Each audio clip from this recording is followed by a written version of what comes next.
Hi, everybody. Welcome back to May Culturama. I'm glad to see all of you, and I'm thinking there might be people coming in a little bit late, and that's fine.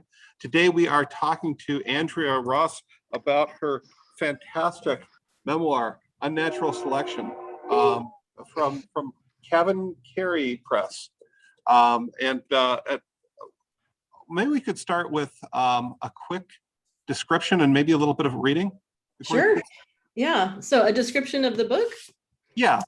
So the book is, it chronicles the decade that I spent working as a wilderness guide, which also happened to coincide with the decade that I spent searching for my biological parents and reuniting with them, because I was adopted at birth in a closed adoption, which is the kind of adoption that was prevalent until the mid 70s, and it still continues, where none of the involved parties have any legal right to know anything about the other ones. And so there's a lot of searching involved in that. And so I explored in the memoir sort of how those two situations kind of informed each other and intertwined with each other. Like, why was I wandering around in the wilderness for 10 years? And yeah, so that's generally what it's about. Great. If you could give us a flavor of your book, I'd really appreciate that. Yeah, so you wanted to hear a little clip of it? Yeah. Okay, I have to grab it. Hold on a second.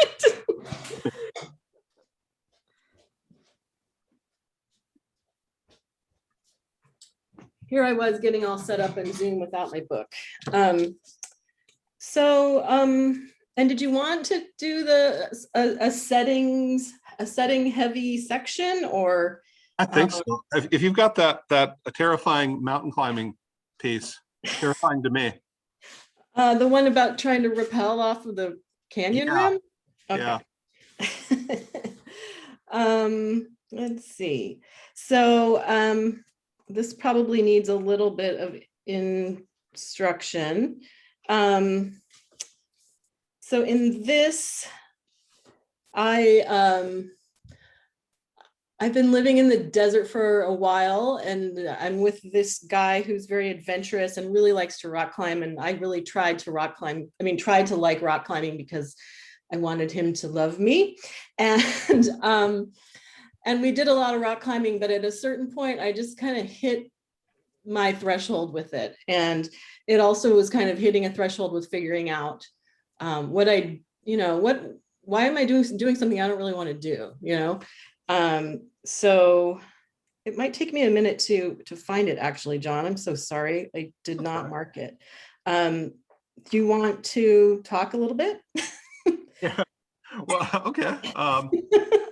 I've been reading this over the last week or two, and my review is up. I think put in the chat. I read it. Thank you. Yeah, it's great. I think prepare questions because everything I was talking about setting earlier today, she does so wonderfully well. Also, she's a fantastic memoirist, and to understand what memoir is as opposed to autobiography or other forms of nonfiction is, I think, a really important thing. I think all of us have memoir within us, and it's hard to see sometimes because the world we walk in seems really mundane to us. It's not, right? Your world is entirely foreign to me and absolutely fascinating, and she's able to get to that. So, okay, so Andrea. So is entirely foreign to you, really, even though you spend your entire summer up in the Sierra hiking around and. Yeah, but I don't willingly put myself over the edge of a cliff, and I don't inhabit your brain, Okay, so I'm gonna have to look it up online. That's gonna be a lot easier for me to find that particular spot. So hold on just a sec. I'm sorry, you guys. Gosh, I feel really silly. I'm gonna, as you're looking for this, I'm gonna go on a riff about bears. Okay, TV, movies, video games always present bears as though they're Vikings looking for an honorable death. And really what they are, they're like 5-year-olds looking for some candy. And so the bears we have in California are prey bears. They're not predator bears. So chasing them away is very easy. You just yell at them like a stray dog and they go away. But you have to do it to protect them from, once they get any human food, they just kind of go crazy and they eventually get killed. So that's why we do that. But if you ever see a California bear, you won't be afraid. It's like if you see an Alaska bear, yeah, you should be afraid. You should be afraid. Yeah. Yeah, different thing altogether. What is the average weight of a California bear, Andrew? It's like 150 pounds or something. Oh, I don't know, but nothing like the bears up in Alaska. Oh, geez. Yeah, they're big. All right. It might take me a while to find that. Can I read from the other one that we started? Anything you like. Oh, okay. So this is the one, John, that we talked about going down into the canyon with my mom. So my adoptive mom and I went on a little road trip in the summer. I was living in the Colorado Plateau because I was a ranger at the Grand Canyon, and I was just finishing my season working there. My mom came out to visit me, and I wanted to take her to Navajo National Monument, which is a small national monument on the Colorado Plateau that has some of the most well-preserved ancient Puebloan dwellings from 700 to 1,000 years old up there, and you had to have a special permit to go in there, and it was a long hike. So let's see. All right, so the day before we were supposed to hit the trail, my mom and I checked into a roadside motel during a thunderstorm in a tiny town on the Navajo reservation. We dashed into the motel's office through a heavy downpour and rented the last room available, a non-smoking room. When we got to our room, I've unfolded the topographic map of our route to the ruins on the floral patterned bedspread. She pulled up a chair next to me, turning on the nightstand lamp as she sat. I traced my finger along the dotted line marking the trail. We'll start out on this plateau at 7,300 feet and descend into the canyon. There'll be switchbacks for the 1,000-foot drop. Then we'll hike through this creek bed for about 6 miles. I pointed to the braided blue line marking the meandering stream. We'll end up over here. I showed her the lines indicating a side canyon that housed the ruins and the small backcountry campground where we would pitch our tent. After studying the map a moment, my mom stood and pulled back the motel drapes and peered out the window at torrents of rain. She lit a cigarette. I was annoyed but not surprised that she had decided to smoke in the non-smoking motel room. I'm flattered to think you think that I'm strong enough to do that hike, she said, tapping ash into a glass on the nightstand. But it sounds too hard for me. Plus, if it's going to keep raining like this, I don't want to spend the night camping in the wet and cold. I had hiked with my mother before, even took her backpacking once. We hadn't hiked far, and I carried most of the weight to help ensure that she would enjoy the experience and want to go again. I really wanted to see the Keep Seal ruins, and I really wanted her to see them, so I had convinced myself that she would be able to do it. I didn't want to go alone. I wasn't prepared for that. I had asked Don, my boyfriend, to join us on our road trip, but he declined and instead made plans to climb a sandstone spire near Monument Valley while I was away. Are you sure? I asked. I think you can do it. I could carry most of the stuff, I added, even though I could easily imagine an unpleasant scene on the trail, her becoming angry with me for pushing her beyond her limits. Let's see if there's some other way for me to get there, she said, blowing smoke and tapping ash into the glass again. I wrinkled my nose. I picked up the telephone to call the backcountry office at the park, cancel one of my hiking permits, and ask how we could get my mother to the ruins. The ranger I spoke with there said there was an equestrian outfitter who led trips, so my mother reserved a spot with a tour on horseback to visit the ruins for the day. That meant I would hike alone and camp for the night by myself. I had backpacked a lot, but always with Don. I was going to have to go without him this time. Do you want me to skip to another part, John, where it's, oh, there it is. We're right here. Okay. I missed him, but ever since he had started talking about graduate school, cracks had begun to form in our relationship. My doubts about his commitment to me had made me distance myself from him emotionally. Recently, on a climbing day, I stood in the red dirt at the rim of a small canyon near Flagstaff, watching him rig an anchor around a humongous ponderosa pine. He deftly tied into the rope, and off he went, backing his way down below the canyon rim, feet against the pocked basalt. He sailed down the rest of the way like a flying squirrel flitting from treetop to forest floor. Seconds later, he stood at the bottom of the canyon and unclipped from the rope. "I'm off rappel, your turn," he yelled up to me. I stood on the rim in the morning slight breeze. The seed heads of dried grasses rattled a little, echoing the sound of the wind. I fastened all the buckles on my harness and threaded the rope through my belay device, clipping it into the harness. Dawn and I were the only people there, and up top, I felt very alone. I had rappelled 100 times before, but I never liked it. I didn't trust equipment, even though I knew Don backed up his anchors and backed them up again. To lean back into airy space at the top of a crag always felt unnatural to me, like agreeing to fall off the edge of this world that I so desperately wanted connection to. I held the rope taut beside my hip, ready to feed it out as I backed down the cliff, feet against the dark stone.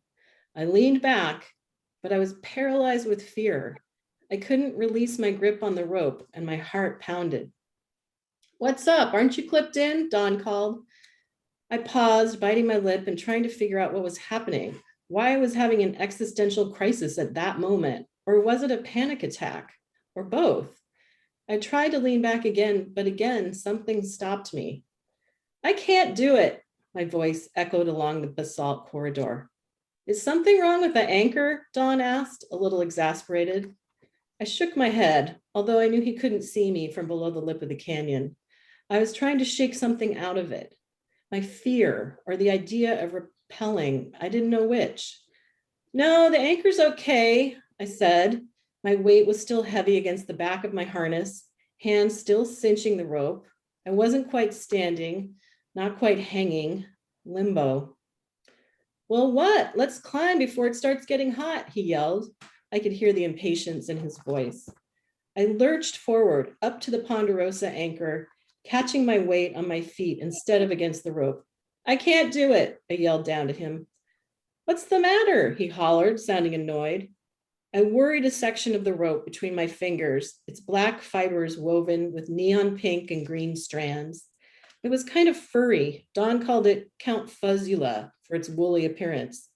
It wasn't exactly frayed, but I wondered how safe that rope really was. Don had a strange sensibility of what was safe and what was not. Sometimes he seemed overly concerned with it, other times rather reckless. "I just can't rappel. I don't want to." I was tired of scaring the shit out of myself, rappelling and climbing, especially with him. He was so much better at it than me that his expectations of my performance were impossible. He always pushed me too hard, convincing me to rock hop down steep gullies, climb overly difficult pitches, and hike across snowfields without ice axes when we really should have had them. I always ended up cracking my knees against granite, slipping off climbs, sliding down ice fields, and ending up bloodied and scabbed, sobbing and cursing him. I had just now realized I wasn't willing to do it anymore just to spend time with him. "Why didn't you tell me you didn't want to rappel before we drove all the way out here to set up?" he yelled, his anger echoing in the bottom of the canyon. "I didn't know this was going to happen." I stepped away from the rim and unclipped the rope from my harness, relieved that I wasn't going to rappel or climb, but anxious about what would happen next with Don. He loved nothing in the world more than climbing, and I was standing between him and his object of desire. At the time, I didn't understand I'd had a panic attack, and I certainly didn't have the words to explain. "Toss me one end of the rope. I'll need you to belay me from up there while I climb," he said in the dispassionate monotone he used when he was angry. I lowered him one end of Count Fuzzula, threaded the other end back through my belay device, and clipped the rope into my harness again. "You're on belay," I yelled. I could hear him scraping the pebbles off the bottom of his climbing shoes. preparing to set his toes into the cliff's tidy dihedrals. Climbing, he called, still monotone. My stomach ached. We had driven all the way out there, and I was refusing to climb. I'll stop there for a minute. That's great. That's right. We've been talking about the setting, and I really love that article. I love that article you have in Plowshares about the way that Edward Abbey had describes landscape in terms of feminizing it and dominance. And you've done something different here. Did you do that consciously? Well, I definitely did not want to come off like he did. Yeah. So that part is certainly conscious, but I think that writing this book was definitely an exploration of my relationship to the natural world. And one kernel of it was how when I lived at Grand Canyon, I felt like I was being enclosed in the arms of some great mother, and which is really ironic given that the Grand Canyon is this gigantic empty space that is also often considered to be desolate and harsh and inhospitable, and yet somehow it felt like being welcomed home to me. So definitely that was something that I went into the writing of this manuscript thinking about, which is how, what does it mean to feel like we belong?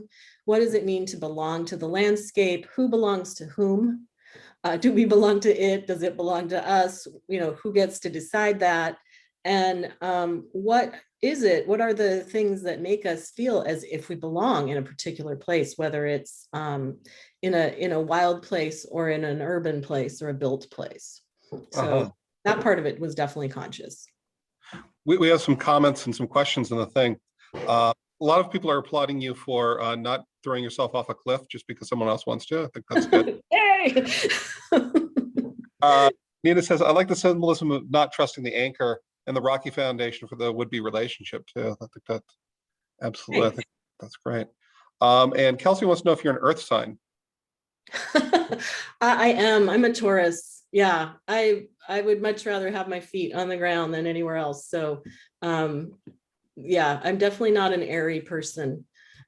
And I was trying really hard to be an airy person for a while, I guess. Yeah. So that's great. I really like the scene where you and I might be misremembering it. You and your mother are in the ruins, and you're going over basically like an ancient domestic place. Yeah. Were you doing that intentionally? Because you're in search of domesticity, right? Yes. Yeah. I put that scene in there because I'm searching. Oh, I'm not searching through. I'm walking through this ancient home of these people who have gone away, who are no longer there, and at the same time, I'm searching for my biological family. So it was absolutely a metaphor for me, especially because, there's all this sort of mystery about the ancient Puebloans, like, well, why did they leave? Where did they go? Well, we know where they went. I mean, they're all the tribes that still live out there in the Four Corners area. But it is it's a little eerie going through some of these ruins because there are often artifacts there that, it kind of looks like they just left. I think I wrote in that particular spot, like they left to go out and get the newspaper one day and never came back. Although, of course, their version of the newspaper, not ours. So it sort of felt like, just arriving someplace just a little bit too late, and to catch the person that you were trying to find. And that's kind of what my search felt like to me, which was like just not really having the traction to get where I needed to go to find what I wanted to find. Were you able to find? Do you feel at home in nature now? Does that feel as home? I still do. Yeah. I definitely. It's lifelong. I mean, the events in this book, started when I was 30 years ago, and I still feel like absolutely the same. And in fact, I just went backpacking in Grand Canyon last fall. for 5 days. And there's just something about it for me, like in the book. So you've read it, John, like that, I call it that expansive canyon feeling. It's this feeling I get in my in my chest, my rib cage, where I just feel like I can breathe freely. It's weird. And I think probably, and I hope at least each of us has that place or that thing that triggers that sort of feeling for us. And it's certainly not going to be the Grand Canyon for everybody, or even nature for everybody, but it's that sort of touch tone place where you feel like this is my place. This is where I feel at home or safe or, fulfilled or refilled or something. Uh-huh. That's great. Let's talk a little bit, since we've got a group of writers here, about how you do that with setting. How are you able to use that setting to, you capture so much about yourself just in your description of that setting? Well, I mean, John, you and I were talking about this yesterday. Like, it's different writing memoir than writing fiction, because in memoir, you're thinking about how do I accurately represent something that actually happened. Whereas in fiction, we have a lot more freedom to just make stuff up, right? We can put stuff in that actually happened, or we can completely make stuff up. But in memoir, the goal is to hew pretty closely, at least, to what happened. And so I mean, I mind my journals a lot, to be completely honest about how I did this. I kept journals pretty fervently during that time period. And so I would often put in descriptions of the landscape, but also, of course, I'm talking about, how I'm feeling and what I'm doing and stuff.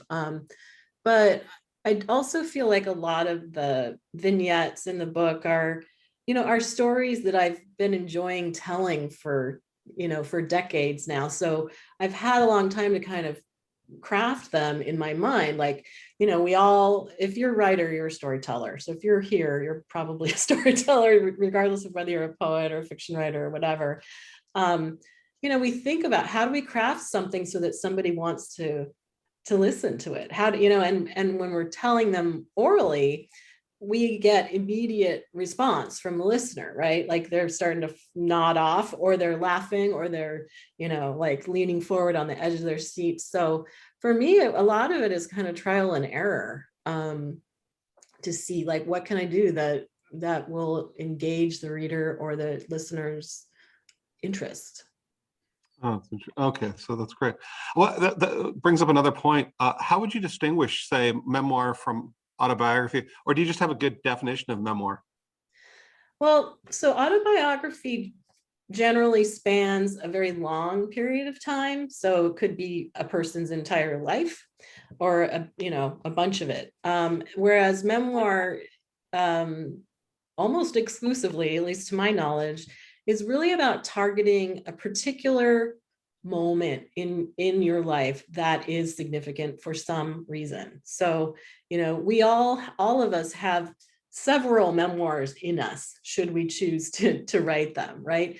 But the memoir is really, it needs to be about a particular part of your life or a particular aspect of your life. So for mine, mine is very defined between, like, when I started searching and when I found the people I was searching for. So that spans about a decade. Some people's memoirs span a much shorter time than that, maybe a year or something like that, depending on what the subject is or the topic, when it kind of runs its own narrative arc. Which is not to say that, there are flashbacks in there in my book from much earlier than in my 20s when I started to search. So that's one way you can kind of get away, I guess, with putting in more autobiography into your memoir, if that appeals. But yeah, the difference, I think, is important to keep in mind if you're thinking of writing memoir or reading it, which is that memoir is really about kind of a point in time rather than your whole life. Okay, that's great. As you said, everyone kind of has a memoir in them. Or more than one, probably. Are you thinking about doing another memoir? Well, I have a second book sort of in the mill, but it's not really a memoir, although there's going to be narrative nonfiction. But like, so you probably noticed, John, in the book, like I skipped the whole summer I spent in Alaska. Like it shows me heading off on the plane almost, and then getting back. And I couldn't fit that into this memoir because there wasn't a lot of searching I could do while I was literally like in the Alaskan backcountry for 35 days, like with zero contact with the outside world. I could not really be doing a whole lot of adoption searching. So I couldn't figure out a way to make that fit into this particular narrative. But I would like to write that story, like what's it like to be out in the Alaskan backcountry for 35 days with 14 people you don't know, like, so yeah, I think so. I think anything is worth mining for material and see what happens, if I do choose to write that, I think, that may not be what it ends up being about, but yeah. Well, you end up beautifully too, because you get in that car accident in Alaska as you're coming out of it. And of course, everyone has a really close family, and you're able to highlight this thing that you're looking for, these people already have.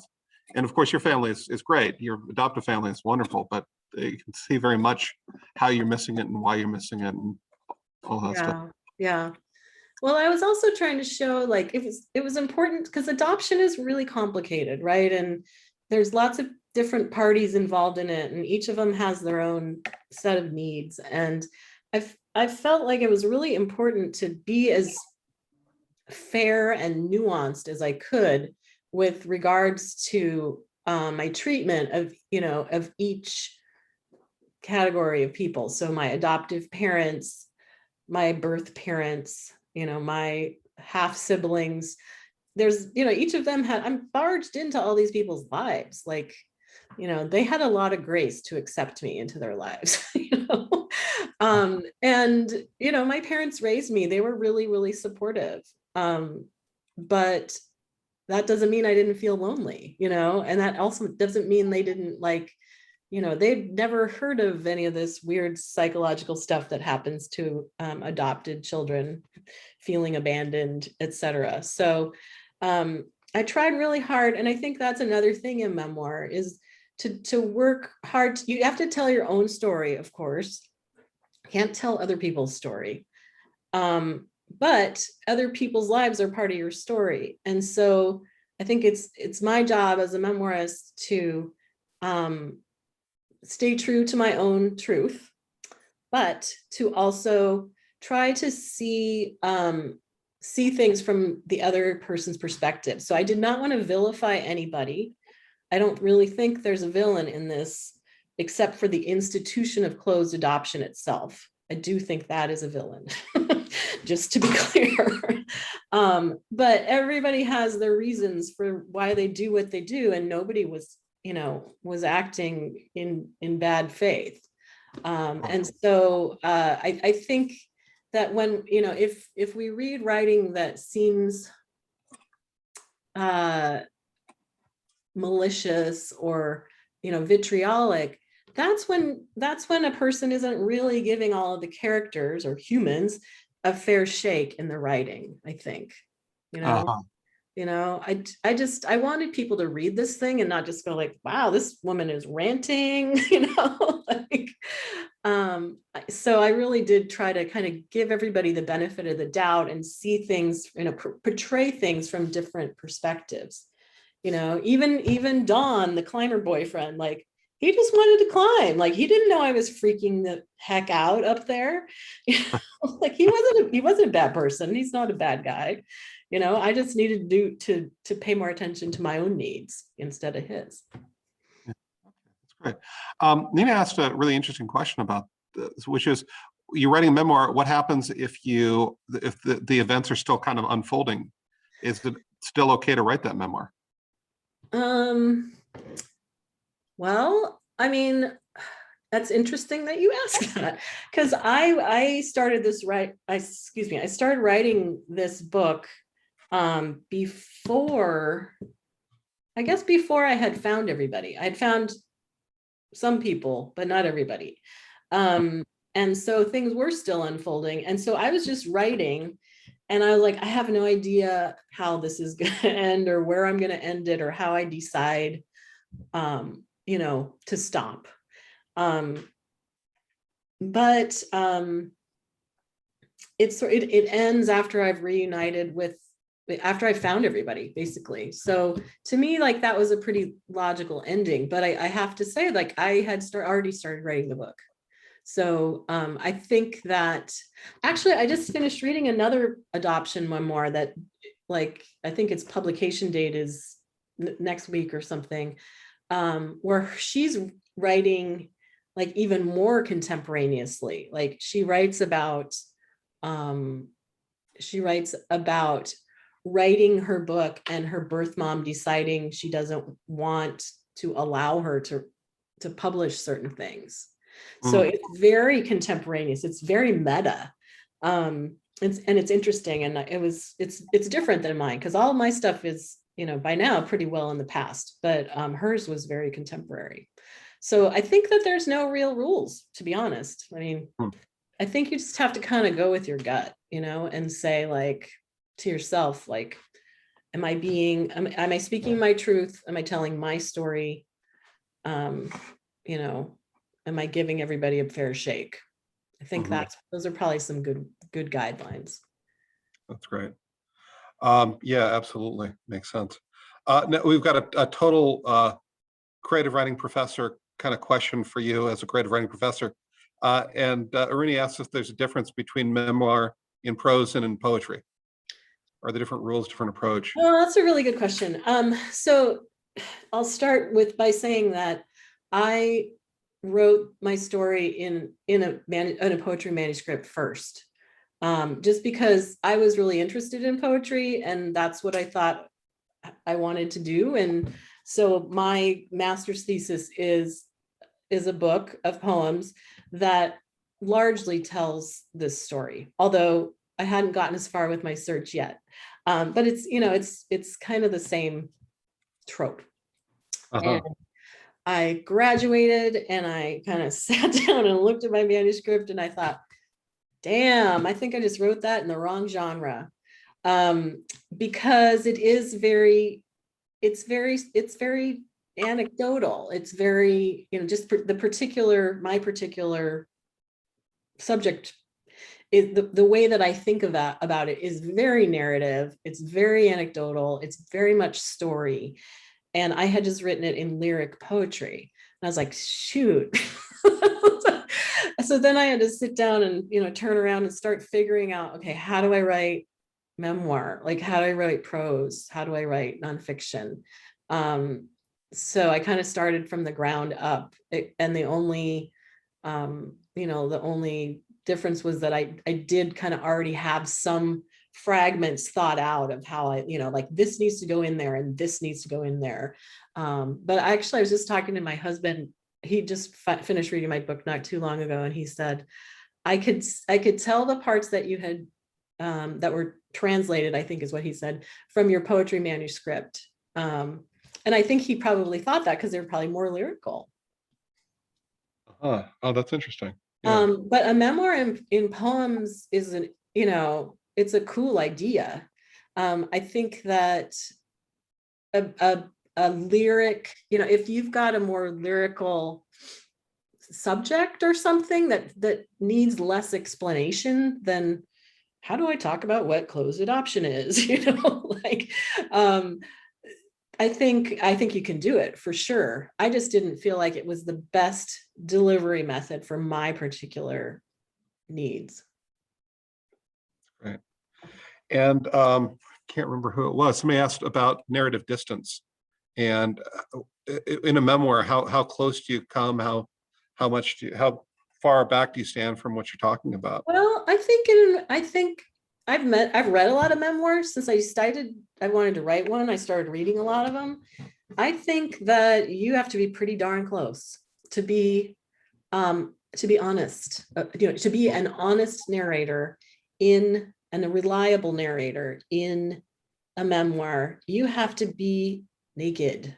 You have to be willing to be really, really honest with yourself and your reader about what you're doing.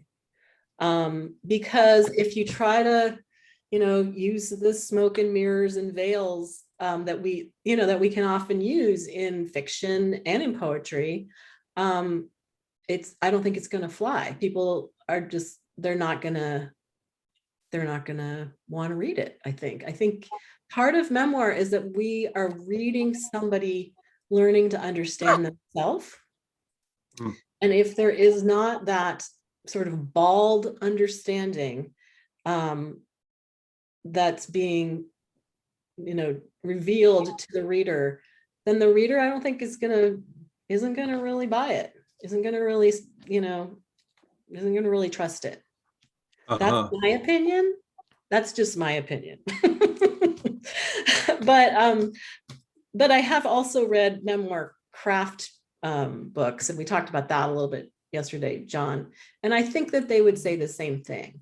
I think they do say the same thing. So, for example, Mary Carr's The Craft of Memoir is really good, and she talks about that kind of thing, about this, you have to be really honest.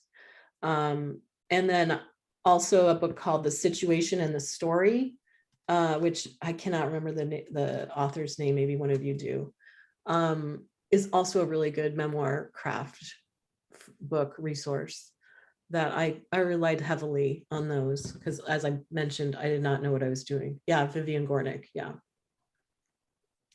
And then somebody says, what do you do about talking about other people? Really good question, right? That's the thing that stops a lot of us, right? Is we don't want to hurt other people's feelings, right? It took me a long time to write this book for a lot of reasons, but one of the reasons was because I didn't want to make people mad at me. I didn't want to hurt people. I didn't want to alienate people. I didn't want people to reject me again. Like, it's kind of a thing for me. And so, that's something that every person who ever even thinks about writing a memoir comes up against, which is, how do you write about other people in your memoir? Do you need to get their permission, etc.? And I mean, legally, you do not have to get their permission. You are, if you change their name, you're good. But then and there's been a lot of buzz about this on the various lit mags lately about, how do you deal with the people in your memoir in terms of, are they going to get mad at you? Should you show them your manuscript before you try to publish it? And there's opinions all over the map about that. What I decided to do was to do my very best about telling my truth, and feeling like I just need to trust that if I'm telling my truth, that it's kind of solid. I'm not trying to vilify anyone else, but there are some weird things that people did. And like, as Annie Lamott says, they should have behaved better if they didn't want me to write about it. But I did change the names of people who had intimate details about them in it.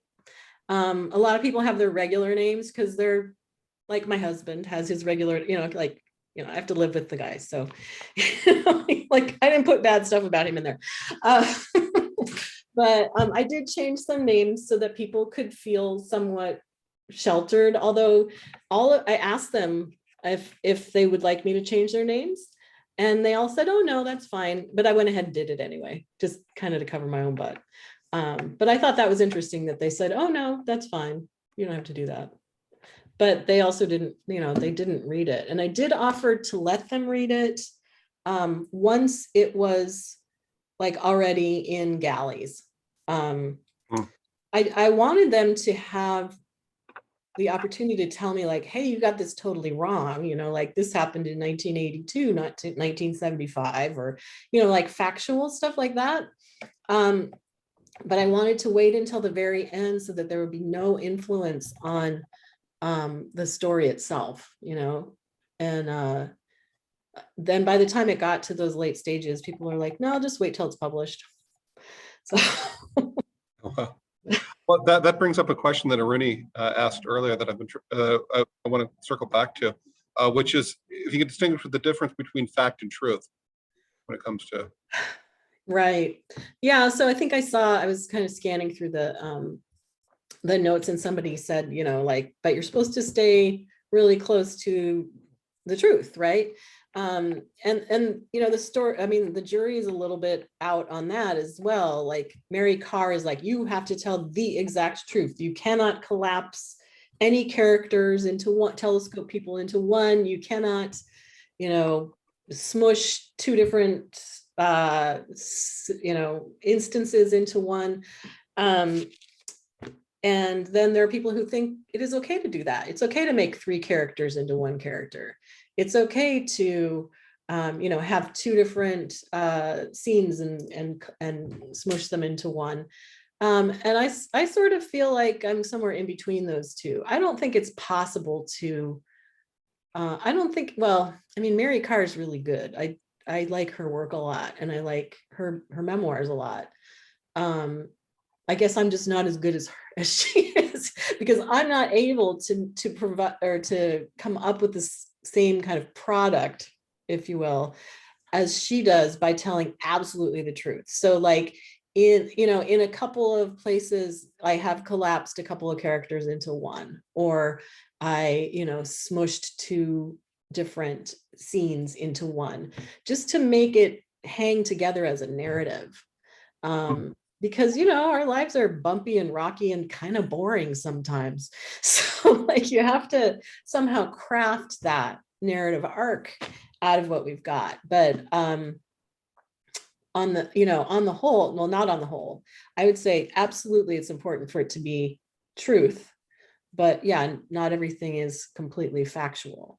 And in fact, there's one chapter in my book that is almost completely imagined because of the particular circumstance that I'm in, which is I don't have access to a lot of my own information. But I put a disclaimer at the beginning of the book about that. I said, like, there are things here that I've had to kind of piece together from things that I've heard from people. And I do my very best to report what is true, but there's stuff here that I literally had to make up because it's like connecting dots. There's a long distance between some of those dots. So is that the chapter where you're kind of imagining what your parents' life must have been? It's the chapter where I'm imagining my birth mom's parents finding out that she's pregnant at college and going up and confronting her and seeing that she's pregnant and taking her back to their home and deciding that she needed to go to a home for unwed mothers. Yeah, which is a very powerful chapter. Thanks. Yeah. I've gotten some good feedback about that chapter, but that one is, I mean, my birth mom gave me some of those facts, but I had to fill in, 80% of it, the weather, the dialogue, how mad were they? What was she wearing? I don't know. That's interesting. You've got a really, you'd say you worry about people's feelings. I didn't see anybody coming off here as bad. I mean, everyone is written in a very good light. But yeah, maybe Don's a little bit pushy at some point, but like not a terrible person. But you talked about the system of adoption being kind of the villain of the piece. To what degree is that still going on, or is that how adoptions are still happening? It definitely still happens. I mean, luckily, open adoption is becoming more and more accepted and more the norm. But even open adoption can be really tricky because there's no hard and fast rules about how long you have to maintain the openness, how you maintain the openness, all kinds of things like that. And then, of course, we have the added layer now of many transnational adoptions, which make it usually it's much more difficult for folks who are adopted internationally to find their birth families, because they just don't get as much information. So it continues for sure. And to this date, I still do not have the legal right to see my original birth certificate. I've never seen my original birth certificate. I have seen my amended birth certificate, which says I was born in hospital and delivered by a doctor, and that my parents are my adoptive parents. Because somewhere in the world, I assume somewhere locked up in Colorado, which is where I was born, there is my original birth certificate with my birth mom's name on it, and probably the name of the unwed mother's home where I was born, and that kind of identifying information. But I have not seen it, and there's nothing in the works in Colorado to open up those records. It's a comment here. Let's see. Yeah, this one from Maria. Yeah. So I can see where a daughter can judge a parent unaware of the sacrifices or sufferings a parent has gone through to raise their child. And if the parent had a little opportunity to share some of their life, maybe the daughter's perception can change. But in regards to an adopted child, I can see where there will be always a sense of abandonment. Yeah. Yeah. You were talking about in the book that this is it's a common thing that almost everyone is unaware of, the psychological reaction. Yeah. When I started searching, I also started reading about adoption and books, psychologists and psychiatrists and social workers who had done research into this, and find out, oh, it's actually a thing that, adopted people have fear of abandonment, and they have issues with loneliness and depression, and in larger numbers than the average bear. That was empowering for me to know that it wasn't just me. And I actually just had a piece published in the Huffington Post a couple of weeks ago saying something similar. And I got so many responses saying, yes, I feel that way too as an adopted person. And I always thought it was just me. It's so nice to know that it's not just me feeling this way. So that's really sad to me that here we are in 2021, and it's still so, there's still so much shame and secrecy that prevail with regards to the idea of adoption, that there needs to be just a lot more education about it. And that's part of why I sat down to write this book. I really wanted to reveal some of that. So hopefully we'll read it. Yeah, people in the chat are talking about having gone through this as well. I think it's a common thing that is viewed as uncommon.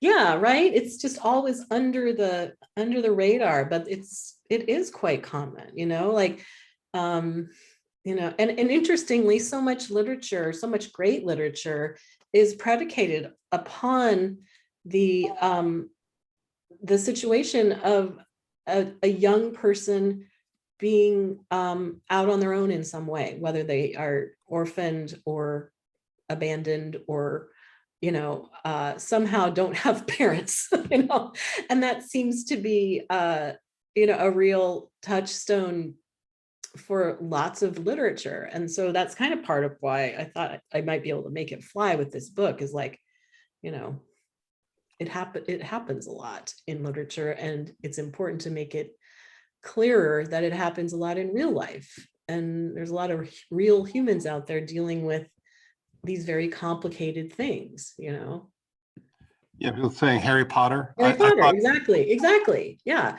Any Roald Dahl book. Yeah, I was thinking James and the Giant Peach. Yep. Yeah, exactly. He takes such pleasure in watching his ants get rolled over. Yeah. That's great. Great. What are does anybody else? I've got loads of questions, but I want to give you a chance to ask whatever questions you want of Andrea. Yeah, Jose. Yes. Well, I thank you very much, because you I connect with you in so many ways. I was abandoned by my father before I was born. Eventually, I was able to meet him, but I was over 23. So I do not feel any love or hate, total indifference, which is horrible. My mother had to abandon me to support me. And then when she came back, she was very distant because, she hated my father so much that when she saw me, I guess she remembered about my father. And that affected me all my life. I can see back that all the mistakes that I made, like you lost, you want to find out and you cannot, you suffer, and me too. And so I relate to that, and I appreciate that book because it brings me back those memories, and that made me a better. Because when I married, I became a single dad with 2 kids, and I love every minute that I spend with my kids. Oh, that's great. Yeah. Finally, I married a great woman over 33 years marriage, and she helped me develop 2 doctors. Wow. Wow. That's a big difference with the mother at home, like this, tough love. Well, we want to change we want to flip the script when we do it ourselves, right? Yeah. And I see that there's some Cassie here is spending time with her birth family right now. Wow. Are you there, Cassie? Carrie. Oh, Carrie, I'm sorry. Yeah, I'm in Delaware visiting my my biological aunt, who's my biological mom's identical twin. Oh, wow. My biological mom has passed away. She passed away before I got a chance to meet her, but I'm with my biological sister, and we're spending time together right now. Wow. So that's what I'm doing. Oh, Yeah. that's so great. Yeah, Wow. so it's really coincidence that that's what we're talking about. Well, I hope you'll read my book. Yeah, I will. It might be helpful to you. Yeah, I will. Well, yeah, congratulations and good luck to you on your reunion journey. It's an intense thing, and but it sounds like it's going well enough for you to be there hanging out with them. It's good. Yeah, it's been super positive. It's like I found my people. They're just like me and super nice, sweet people. Like I wrote in the in the chat, there's like no conflict. So I wish I could have more to write about, but it's like we all love each other and it's like happily ever after. Jeez. Wow. Nothing wrong. So my adopted family, on the other hand, there's plenty there to write about. So yeah. It's all material, right? It's all yeah. Well, I think also there's a narrative that you don't ever want to meet your biological parents, right? Out there, there's a myth, and I think your writing, Carrie, would fight that narrative, right? That there's great value in doing that, right? That there's the positive memoir is not a bad thing. So okay, you just gave me a great segue. You said you should read the book. I think everybody should read the book. I just put a link in the chat so that we can all go out and buy this book right now. Oh, I'm going to put another link up there because Amazon is being a jerk. Are they? Okay. Yeah. What a surprise, right? Yeah, I just talked to a friend of mine, said she had ordered it, way back when it came out, and they canceled the order this week. And they're having some kind of supply problem. So I'm going to put in the link to my press, which will send it out tomorrow if you bought it today. So let me just grab that for a second. Or you could buy it through bookstore, bookshop.org, or your local indie bookshop, which is probably the best bet. But if you want to grab it online, quick and easy, I'm going to put Cav & Carrie's the link to the buy it page on Cav & Carrie's site, because I'm not sure what's going on with Amazon, and it's making me crazy. It makes me crazy enough that that we have to deal with them at all. But so then it's like adding insult to injury that, my book's been out for a couple of months and they're having trouble figuring out how to send it out. So there's another link to it. Yeah. Okay, great. That's great. And I think we have time for one last question from Connie. And she asked, when you met your biological parents, did you find that you had things in common that you didn't expect?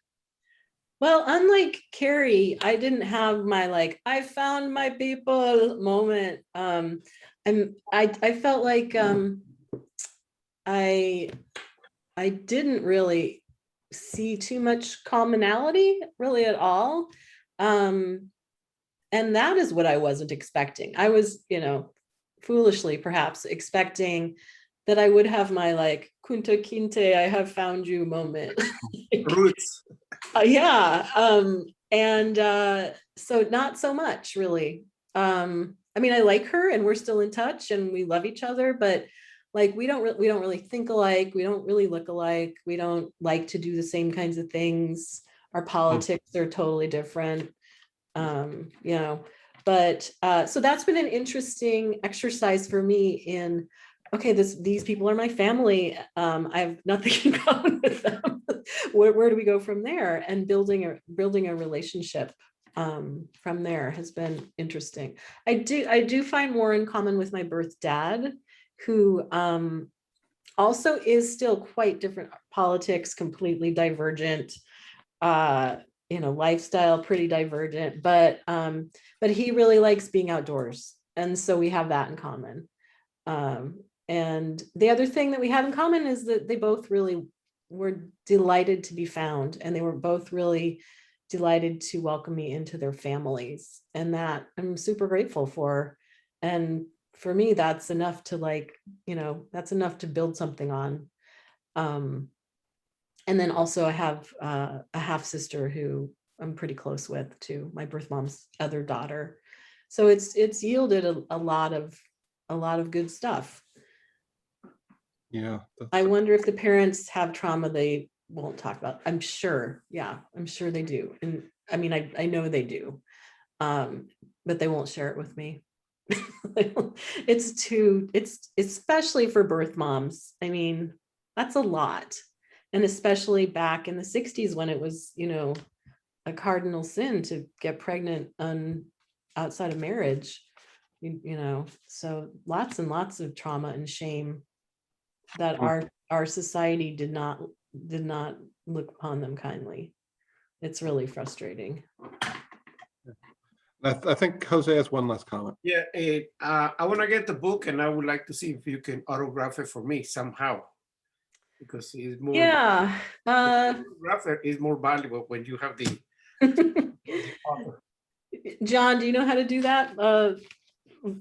Long distance? Yeah, if you just mail it to, if he mails it to you and you sign it and mail it back, that's Oh, usually perfect. There you go. Yeah. Yeah. So, or you can mail it to me and I can mail it to her. We can. So. Okay. You're welcome to mail it to me, Jose. I'll give you my address. Okay. Yeah. Let's see here. Okay. Well, let's not put an address on the recording. Yeah, no, I'm gonna This is being recorded. Yeah, I'll give you a private message, Jose. Sure. Thank you. Okay. All right. Well, thank you so much, Andrea, and thank you all for coming. We'll be back with Culturama in the fall, in September, and this is a perfect way to end out our year. So thank you so much, Andrea. Thank you, John. Thanks for inviting me, and thanks everybody for hanging in. And sorry I was a little bit unprepared at the beginning. Oh, you're great. Hey, and in an hour we have reading featuring Aruni, Andrew, and Kelsey, and about 4 or 5 others. So, oh, wow. Same bat station. I will try to tune into that. All right. Thanks, everyone. Bye-bye.